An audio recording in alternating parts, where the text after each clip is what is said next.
Bonjour et bienvenue pour ce nouveau numéro du rapport politique. Alors désormais nos rapports politiques sont tournés en direct, dans les conditions du direct, notamment diffusés sur Facebook. Il y en aura chaque jour de la semaine, ce qui permettra d'avoir davantage d'informations sur l'actualité politique de la semaine.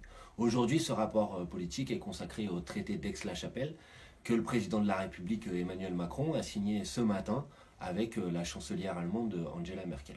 Ce traité d'Aix-la-Chapelle a été au cœur de l'actualité, notamment parce que le Rassemblement national ou le parti de M. Dupont-Aignan ont enchaîné un certain nombre de fausses informations, de fake news à propos de ce traité, en indiquant que par ce traité, la France allait donner son siège et sa représentation au Conseil de sécurité des Nations Unies à l'Allemagne, ou que par ce traité, la France allait vendre ou céder l'Alsace et la Lorraine à nos voisins allemands. Bien évidemment, ce n'est pas le cas, on sait qu'ils sont coutumiers de ces fausses informations, mais pour autant, il y a effectivement dans ce traité un certain nombre de dispositions, de éléments de fond, mais aussi des éléments de méthode qui sont complètement insupportables.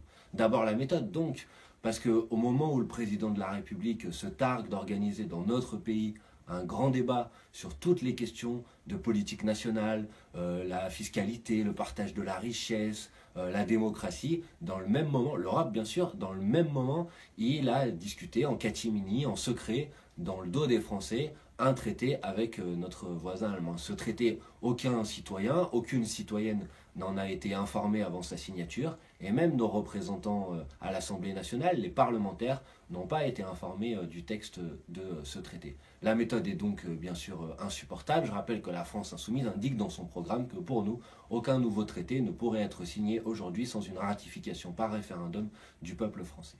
Maintenant, sur le fond de ce traité, quels sont les points qui posent problème ? Le premier point, c'est que ce traité entérine un tête-à-tête entre la France et l'Allemagne en Europe. On sait pourtant que l'Europe aujourd'hui souffre beaucoup de l'hégémonie allemande et de la domination de l'Allemagne sur les politiques européennes. C'est la politique allemande qui domine, qui impose un modèle économique, qui impose une politique monétaire en faveur de la lutte contre l'inflation, qui impose une diplomatie.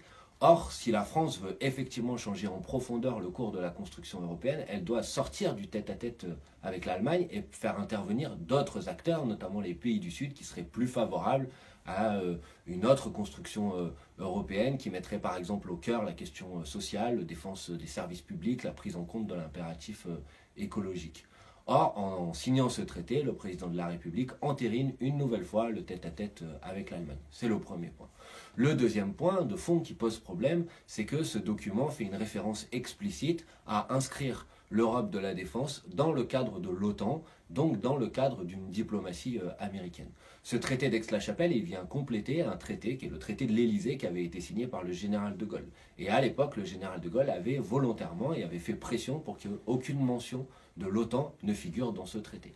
Or, la mention de l'OTAN figure maintenant dans le traité d'Aix-la-Chapelle. Elle a été rajoutée au dernier moment par le Bundestag allemand. Et une nouvelle fois, c'est un texte qui va inscrire la défense européenne et la politique internationale européenne dans le cadre de l'OTAN et donc inféodé à la puissance américaine. Je rappelle que la France insoumise, pour notre part, nous sommes favorables à la sortie de l'OTAN et bien évidemment au refus de cette Europe de la défense qui inscrit la diplomatie européenne dans le cadre de l'OTAN. C'est donc le deuxième point. Le troisième point, c'est que par ce traité, la France s'engage à soutenir les demandes de l'Allemagne de bénéficier d'un siège au Conseil de sécurité des Nations Unies.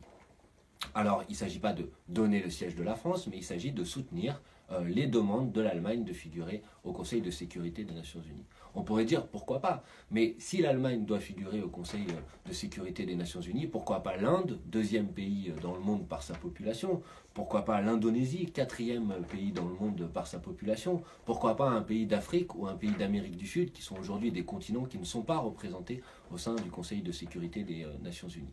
Donc par cette décision est incompréhensible, mais elle lie la France aux demandes des Allemands de participer et de devenir membre de ce Conseil de sécurité des Nations Unies. Le quatrième point qui pose problème dans ce traité, c'est des dispositions nationales réglementaires qui, par exemple, instaurent un statut particulier pour les départements qui seraient les départements transfrontaliers, c'est-à-dire des départements qui ont une frontière commune avec l'Allemagne. On ne sait pas exactement ce que recouvre ce statut, mais on imagine que ce seront des dérogations fiscales, éventuellement sociales, et donc de commencer, après le dumping social et fiscal qui existe en Europe, de commencer à importer ces logiques de dumping y compris au sein de la République française, entre nos différents départements. Or, nous sommes attachés à la République, une et indivisible, où la loi, la règle est la même pour tout le monde, quel que soit son département et son lieu d'habitation. Voilà quelques raisons pour lesquelles ce traité d'Aix-la-Chapelle est à combattre. Voilà pourquoi nous l'avons dénoncé, voilà pourquoi nous allons le dénoncer encore, et ça sera notamment une partie intégrante de cette campagne européenne. Non, le président de la République ne peut pas engager le peuple français tout seul. Non, il ne peut pas décider seul d'un traité avec l'Allemagne. Non, c'est le peuple qui doit être consulté sur des questions aussi importantes.